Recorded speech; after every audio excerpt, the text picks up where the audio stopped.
저희들 함께 봉독하실 하나님 말씀 요한복음 21장 15절로 23절 말씀 되시겠습니다. 저와 여러분이 한 절씩 교대로 봉독하시겠습니다.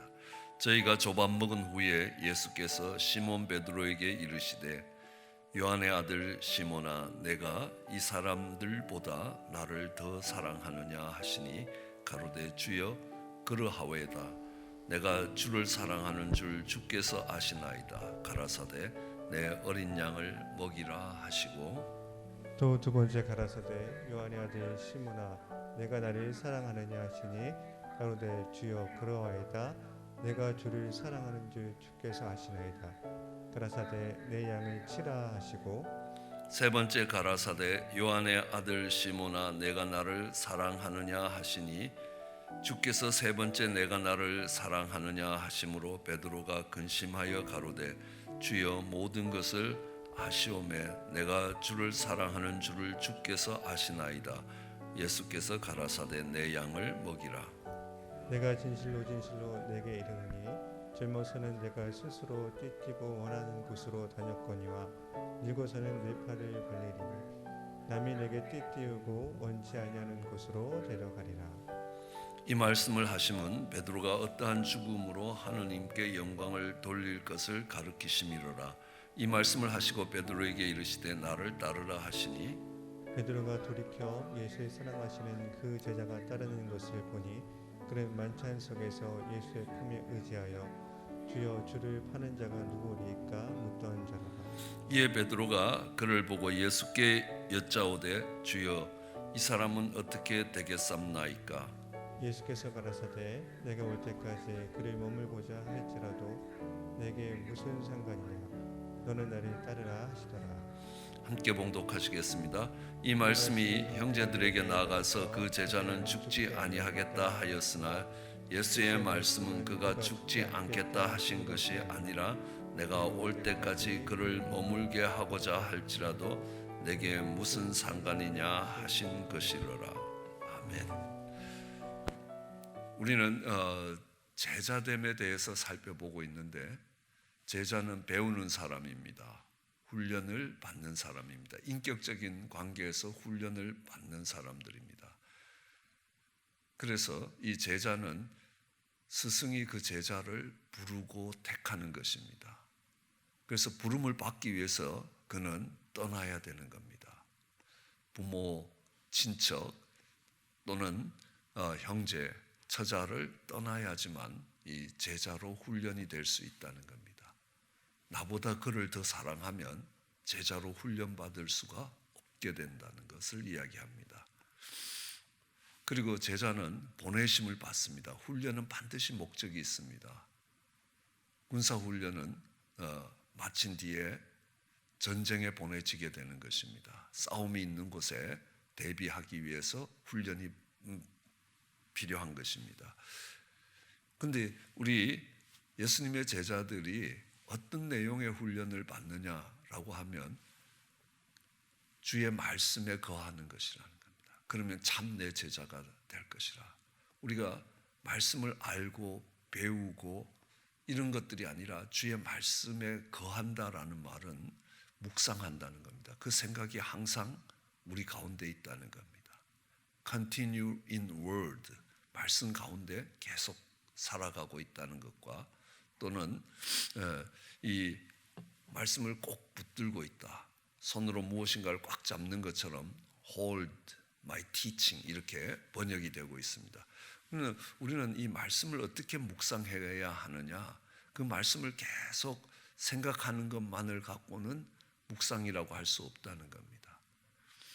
그래서 저희는 이렇게 단기 선교를 가면 꼭 하루가 시작될 때 말씀을 묵상하고 그 묵상한 말씀을 가지고 하루를 살고 하루의 사역이 끝나고 난 뒤에 다시 돌아와서 우리가 아침에 묵상했던 말씀이 오늘 우리 삶 가운데 어떤 영향을 미쳤는가라는 결과를 평가함으로 인하여 말씀이 삶 가운데 늘 함께 가고 있고 말씀 가운데 거한다는 이런 훈련들을 하게 되는 것입니다.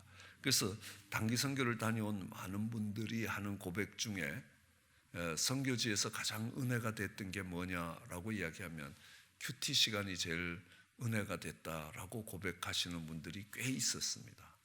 그래서 거기에 가면 어떤 과정을 통해서 우리가 말씀 묵상을 하는가. 그래서 말씀 묵상을 할 때 제일 먼저 기도를 해야 된다는 겁니다. 왜냐하면 이 말씀은 영이라는 겁니다. 내가 너에게 이런 말이 곧 영이요 생명이라고 이야기합니다. 그렇기 때문에 우리의 인간적인 지식으로 그게 보여지는 것이 아니라는 겁니다. 하나님이 은혜를 베푸시고 우리 영적인 눈을 열어주셔야 그 말씀이 보이고 깨달아지고 우리의 삶에 녹아나게 되는 것입니다. 그러므로 반드시 기도해라는 겁니다. 그리고 그 말씀을 꼭 한번 소리내서 읽으라고 이야기합니다. 그 소리내서 읽으면 거기에는 또 다른 역사가 있습니다. 그래서 하나님이 이 말로 천지를 창조하셨다는 겁니다.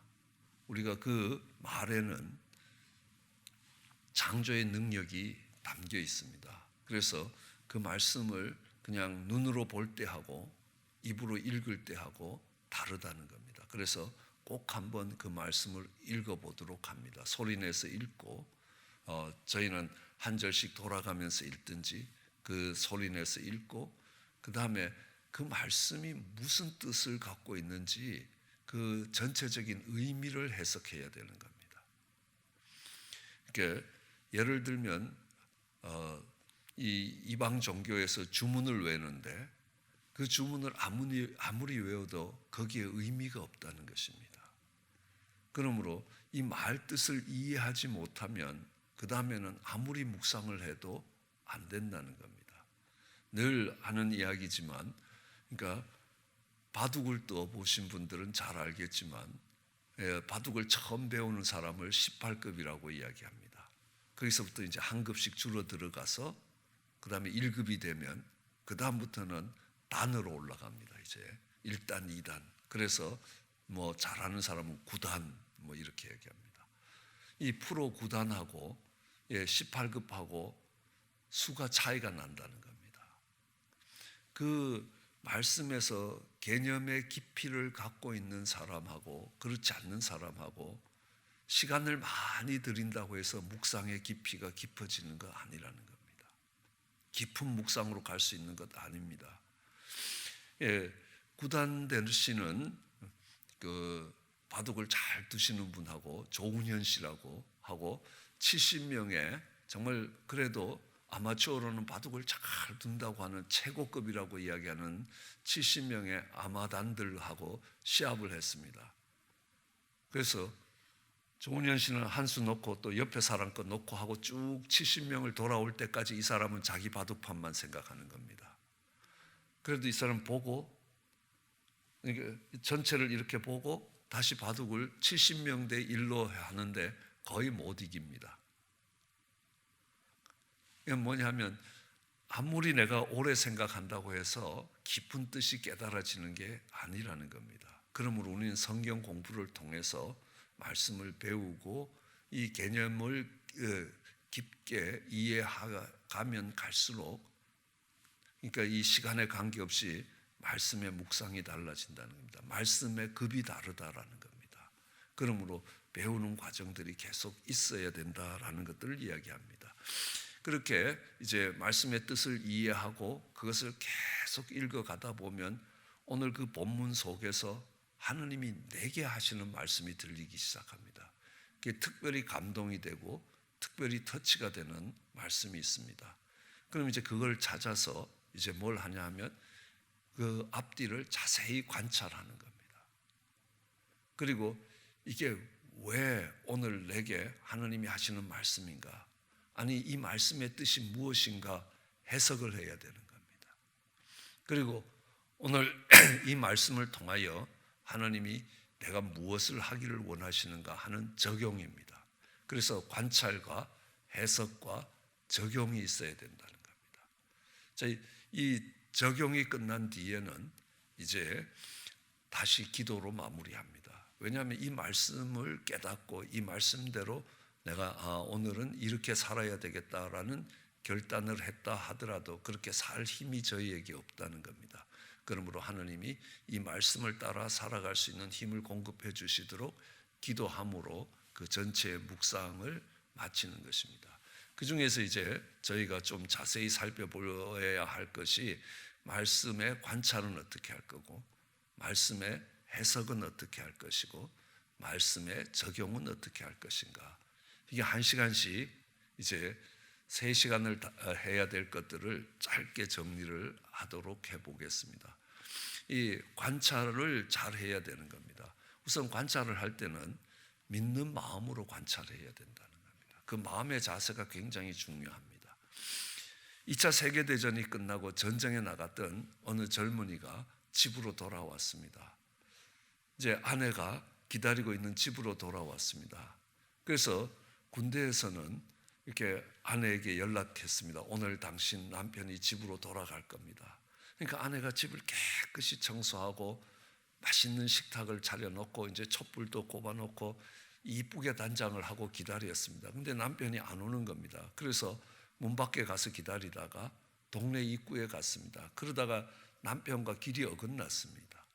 그래서 남편이 와 보니까요, 아주 집이 깨끗이 정리되고 아주 멋진 식탁이 차려져 있는 겁니다. 우리 아내에게 다른 남자가 생겼나 보다. 이러고 그 길로 떠나서 아내의 행복을 빌면서 그 집을 떠났다라고 이야기합니다. 그러면서 자기를 위해서 차려진 그 아름다운 식탁을 누리질 못한다는 겁니다. 왜요? 아내에 대한 의심이 늘 있었기 때문에요. 와보니까 그런 눈으로 식탁을 보니까 그렇다는 겁니다. 믿음의 눈으로 보면 어떻겠습니까?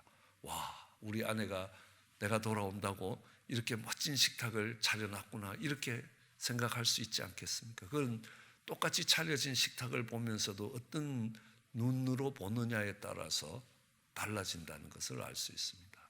그래서 우리는 배우는 자세로 믿음의 눈으로 봐야 합니다. 한번 이 관찰의 부분에 있어서 여러 가지 우리가 관찰을 어떻게 해야 되는가 배우는데, 창세기 2장 16절과 17절에는 이런 말씀이 기록되어 있습니다. 여호와 하나님이 이 아담에게 명하여 가라사대 동산 각종 나무의 실과는 내가 임의로 먹되 선악을 알게 하는 나무의 실과는 먹지 말라. 내가 먹는 날에는 정령 죽으리라 하시니라. 이제 이건 하나님이 아담에게 말씀하신 것입니다. 그런데 이야기를 듣고 아담이 하와에게 이야기했을 겁니다. 하와가 아담의 이야기를 듣고 뱀에게 전달하는 게 창세기 3장 2절로 3절에 나와 있습니다. 여자가 뱀에게 말하되 동산 나무의 실과는 우리가 먹을 수 있으나 동산 중앙에 있는 나무의 실과는 하나님의 말씀에 너희는 먹지도 말고 만지지도 말라. 너희가 죽을까 하노라 하셨느니라. 앞에 읽은 거하고 지금 읽은 거하고 한번 비교를 해보십시오. 무엇이 다른가? 이게 관찰입니다. 무엇이 다른가? 우리가 시간이 없어 하지는 못하지만요, 12가지가 틀립니다. 자세히 보면요, 같은 게 한 개도 없다는 겁니다. 얼핏 들을 때 비슷한 것 같지만요, 하나도 같지 않습니다. 12개가 틀린다는 겁니다. 그냥 대충 들으면 그게 그건 것 같은데 자세히 관찰하면 그렇지 않다는 겁니다. 다르게 보인다는 겁니다.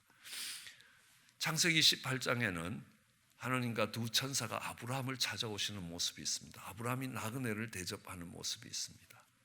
창세기 19장에는 롯이 그 천사들을 대접하는 모습이 있습니다. 이 두 개를 비교하면 다른 점이 얼마나 나오느냐? 40개가 넘는다는 겁니다. 그래서 만일 교회에 새로 오는 사람들이 방문자가 찾아왔을 때 내가 아브라함처럼 섬길 것인가, 롯처럼 섬길 것인가, 약 40가지가 달라진다는 것들을 알 수 있습니다. 그리고 그런 관찰의 부분들은 많이 있습니다. 그래서 우리가 이 본문을 잘 관찰해야 됩니다. 관찰이 잘못되면 그 다음부터 해석은 아무리 해석을 잘해도 틀릴 수밖에 없다는 겁니다. 그걸 컴퓨터 용어로는 GIGO라고 합니다. get in, get out이라는 겁니다. 컴퓨터 성능이 아무리 좋아도 달나라까지 가는 이 궤도를 계산할 때 컴퓨터는 잘 계산을 하는데 집어넣는 사람들이 입력을 할 때 소수점을 잘못 찍으면 결과는 엉망이 되어버린다는 겁니다. 그런 것처럼 관찰이 잘못되면 해석이 당연히 잘못되고 그러면 적용은 하나마나라는 것입니다. 그래서 정말 성경을 보는 눈, 관찰하는 눈이 꼭 필요하다는 것입니다. 그래서 그 관찰을 할 때는 언제 어디서 누가 무엇을 왜 하는 어떻게 하는 육하 원칙에 따라서 그것을 관찰해 볼 수 있습니다. 또 관찰은 다른 번역을 한번 보면 됩니다. 이제 번역본을 다르게 보면 다른 사람이 이걸 어떻게 그러면 보지 못했던 부분들이 보인다는 겁니다. 그리고 또 이제 관찰은 이 문맥 구조를 이렇게 잘 살펴봐야 되는 겁니다. 그리고 단어 하나하나의 배치도 봐야 되는 것입니다. 그렇게 되면 이 관찰이 끝나는데 그 다음 해석을 해야 되는 겁니다. 바른 해석이 필요합니다. 아마 가장 잘못하는 해석의 예를 들기 위해서 어느 과학자가 메뚜기의 한쪽 다리를, 메뚜기는 다리가 6개 아닙니까? 다리 하나를 끊었습니다. 그리고 뛰어! 그러니까 메뚜기가 팍 뛰더라는 겁니다. 그래서 2개를 자르고 뛰어! 하니까 또 뛰더라는 겁니다. 6개를 다 자르고 뛰어! 하니까 메뚜기가 안 뛰는 겁니다. 그러니까 이 과학자가 해석을 어떻게 했겠습니까? 메뚜기는 다리를 다 잃어버리면 청각을 상실한다. 뛰어라 그래도 못 뛴다는 겁니다. 그러니까 이거는 말이 안 되는 이야기 아닙니까? 그렇죠? 엉뚱한 해석입니다. 그렇죠? 뛸 능력이 사라진, 정말 뛸 수 있는 이 다리가 없어져서 못 뛰는 건지 듣지 못해서 못 뛰는 건지, 그런데 그렇게 결론을 내린다면 이거는 무리한 해석이라고 우리가 충분히 이야기할 수 있다는 겁니다. 그래서 우리는 이 똑같은 것들을 보고도 해석이 달라질 수 있다는 것들을 알아야 합니다. 예를 들어서 이 바울이 에베소에 갔을 때에 이 빌립의 4딸과 아가보라는 선지자가 와서 바울에게 뭐라고 하냐면 바울의 허리띠를 묶어서 바울의 손을 꽁꽁 묶은 뒤에 이 허리띠의 주인이 이렇게 묶여서 로마로 가게 될 것이다. 로마로 가서 죽게 된다는 겁니다. 그것을 우리는 하나님이 그 선지자들에게 보여준 비전이라고 이야기합니다. 그걸 보여주셨습니다. 그게 하나님이 보여준 게 아니라 마귀가 준 게 아니라는 겁니다. 분명히 하나님이 보여주셨는데 거기에 따른 해석은 다 달라지는 겁니다. 그러니까 당신이 지금 예루살렘에 내려가면 이렇게 결박을 당해서 로마까지 끌려가서 죽게 된다. 그러니까 가지 말라라고 이야기하는데 사도 바울은 뭐냐 하면 내가 그런 방법으로 로마에 가는데 로마에 가서 죽을 것이지만 그 길이 하나님이 보여주신 길이다. 그러니까 죽음을 각오하고 가라라는 겁니다. 똑같은 환상을 보고 해석이 전혀 다르지 않습니까? 한쪽은 가라. 해석이 달라지니까 한쪽은 가라는 명령이 생기고 한쪽은 가지 말라라는 결론이 나게 된다는 겁니다. 똑같은 것이라는 겁니다. 예를 들면 사울이 다윗을 잡으러 쫓아다니다가 다윗이 그일라 사람들이 한 해 동안 농사를 지었는데 블레셋이 와서 다 빼앗아 가니까 한 해 동안 또 배고프게 살 그일라 사람들을 생각해서 군대를 이끌고 가서 그일라 사람들을 돕습니다. 그랬을 때 사울이 뭐라고 이야기합니까? 야, 제가 성에 갇혔다. 거기까지는 좋은데 하나님이 다윗을 내 손에 붙였다라고 자기 마음대로 해석을 하는 겁니다. 그게 하나님이 주신 해석이 아니라는 겁니다. 자기 뜻대로 생각하면서 그게 하나님의 뜻이라고 생각을 하는 겁니다. 우리는 바른 해석이 필요하다는 겁니다. 바른 해석을 하기 위해서는 문학적인 특징과 또 문화적인 특징 그리고 언어적인 특징들이 잘 고려가 되어야 된다는 겁니다. 예를 들어서 어떤 가나의 혼인잔치를 우리가 해석할 때는 그 당시 그 사람들의 결혼식이 어떻게 되느냐는 걸 이해하지 못하면 엉뚱한 해석을 할 수 있게 될 것입니다. 아니, 포도주가 모자라면 다들 집에 가라 그러면 되지. 뭐 그래 고민스럽게 물을 떠다가 포도주라고 갖다 주고 그런 오늘날로는 그렇습니다. 그죠? 준비된 포도주가 다 끝났습니다. 이러면 될 텐데. 그러니까 그 당시의 문화를 이해하지 않으면 그걸 이해하기가 어렵습니다. 그리고 언어적인 특징도 있고 문학적인 특징도 있습니다. 예를 들어서 달이 뽕나무에 걸렸다. 야, 생각을 해봐라. 뽕나무는 요만하고 달은 얼마나 큰데 달이 뽕나무에 걸릴 수가 있냐. 시에는, 시적인 표현에서는 그게 틀린 게 아닙니다. 그죠? 그걸 틀렸다라고 하는 사람이 너는 시라는 것도 모르고 정말 무식하다, 이런 이야기를 합니다. 그죠? 문학적인 표현입니다. 우리는 해가 동쪽에서 뜬다. 벌써 해가 중천에 떴다는 겁니다.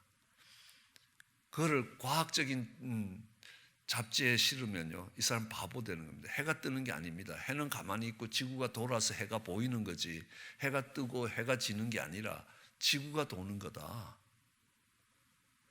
그렇지만 우리가 일상적으로 살아갔을 때 해가 동쪽에서 이미 떴다 이렇게 했을 때 당신 그 말 틀렸다.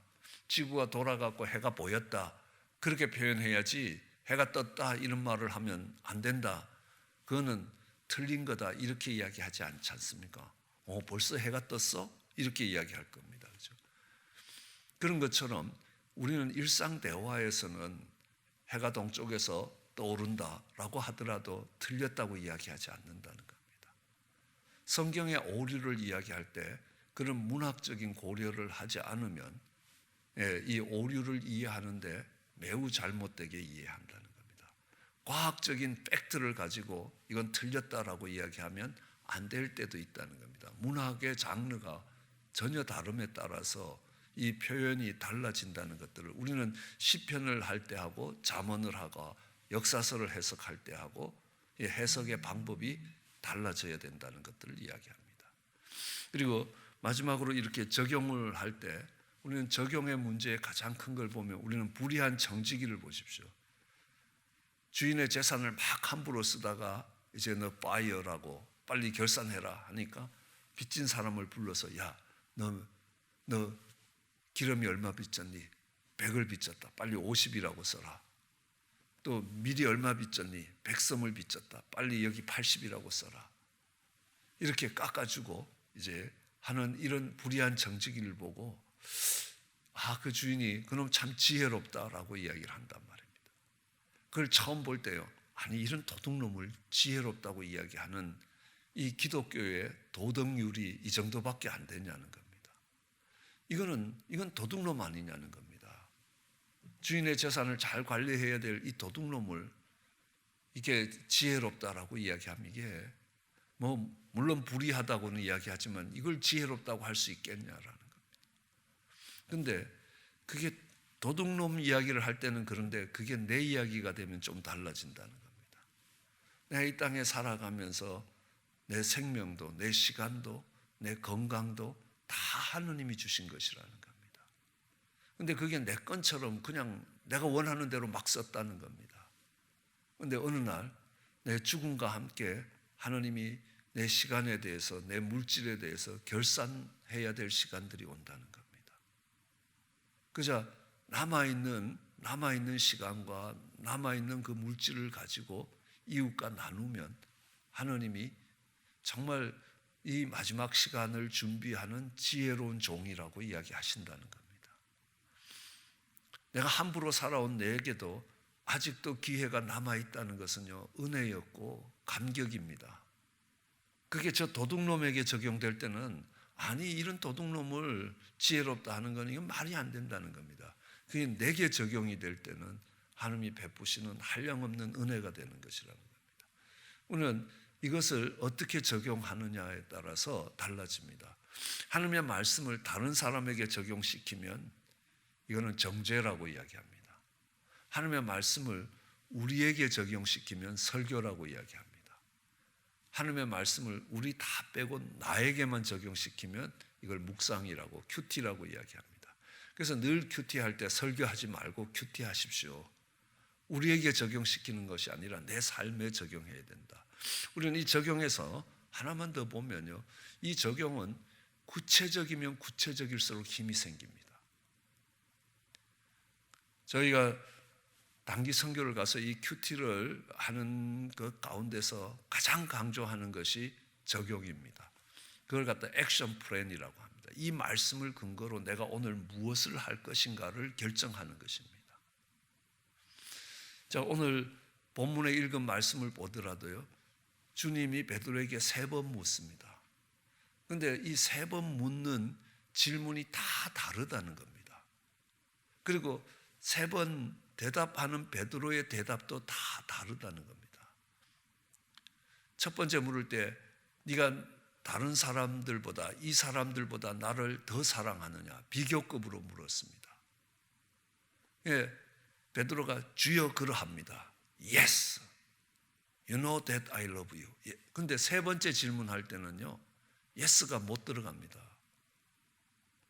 왜 3번 질문하니까 베드로는 근심해야 되느냐는 겁니다.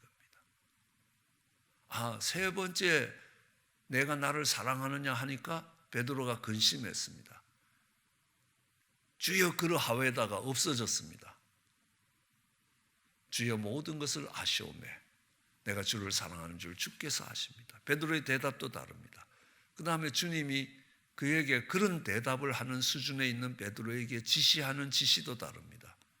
처음에는 내 어린 양을 먹여라, 내 양을 치라, 내 양을 먹이라. 이 달라진다는 겁니다. 이게 왜 다른가? 왜 베드로는 3번째 질문에 대답 못하는가? 베드로는 주님한테 3번 자신 있게 이야기했습니다. 감옥에도 가고 이런 데도 가겠다고 자신 있게 했는데 3번 주님을 부인합니다. 자기가 자신했던 것도 아니라고 이야기합니다. 이제는 주님이 3번 물으니까요, 자신이 없습니다. 내가 뭐에 대해서 나를 근거로 자신감을 가지면 안 되는 거구나. 이걸 배워야 되는 겁니다. 그렇죠? 그러면 오늘 내가 질문을 받을 때에 내 자신의 힘을 갖고 하지 않는다는 이 대답에서 정말 내가 이렇게 대답해야 되겠다. 주께서 하십니다. 인샬라. 그러니까 주님의 뜻 가운데 있습니다. 그러면 내가 오늘 살아가면서 누군가가 나한테 질문을 하고 선교의 현장에서 여러 질문을 받을 때 주께서 아십니다. 이렇게 내가 대답을 3번은 해야 되겠다. 그러면 하루가 끝날 때에 내가 그 말씀을 따라 그렇게 했는지 안 했는지를 확인할 수 있다는 겁니다. 이 적용은 반드시 액션 플랜, 이 말씀을 가지고 내가 오늘 하루에 어떻게 하겠다는 게 나와야 되고 그것이 저녁에 말씀을 정리할 때에 확인할 수 있어야 된다는 겁니다. 그래서 대부분 우리 집사님들이 이 본문을 갖고 큐티를 하시면요, 이렇게 합니다.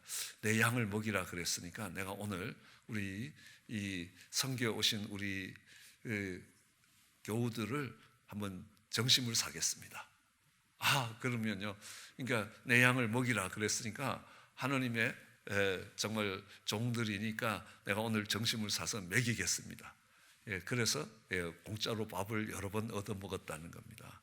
어쨌든 그것이 액션 플랜이 실제로 내가 이걸 해서 내가 오늘 이것을 실천했는가 안 했는가를 눈으로 확인할 수 있는 데까지 구체적으로 액션 플랜이 내려가야 이 말씀이 우리 삶 가운데 살아있고 이 말씀이 우리 삶 가운데 거할 수 있다는 겁니다. 하루 종일 이 말씀이 어떻게 실현되는가를 늘 생각하고 마음속에 갖고 하루를 살아가게 된다는 겁니다. 그러므로 인하여 말씀에 거하는 삶이 되는 것이고 참 제자가 되는 훈련이 되는 것입니다. 그런 은혜가 우리에게 있기를 원합니다. 그리고 특별히 제자 훈련을 받는 분들에게 요구하는 것이 정말 그 말씀이 내 삶 가운데 거하여 참 제자가 될 수 있기를 주의 이름으로 축원합니다. 기도하시겠습니다.